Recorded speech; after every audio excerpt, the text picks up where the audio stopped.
This is a life or death game in which winning is the only option. To play this game, one must blindfold their eyes. After a children's song finishes, one can only win if they guess the puppet behind them correctly. The man thought it was simple. As a result, he made a wrong guess on the first try.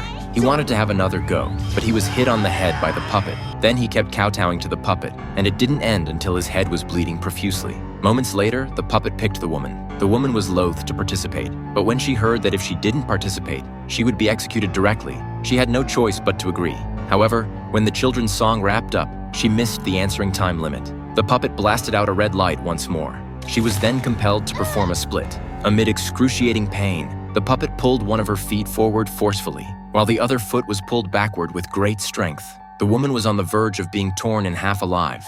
However, another puppet directly pulled the woman's legs out of her body, and the woman lost her breath just like that. The two people beside were terrified. Tanaka volunteered to participate in the game first. As the puppets started to circle around, he, with his eyes blindfolded, had to guess which puppet was behind him. The puppet began to mock him. Tanaka judged the puppet behind him by its voice, but the puppet said he had already run out of time. At this moment, Tanaka took out the pre-recorded sound. It turned out that he had made the puppet mock him on purpose, so that he could tell which puppet was behind him. In fact, the time had just ended then. After hearing Tanaka's explanation, the puppet disintegrated and exploded instantly, turning into a huge key.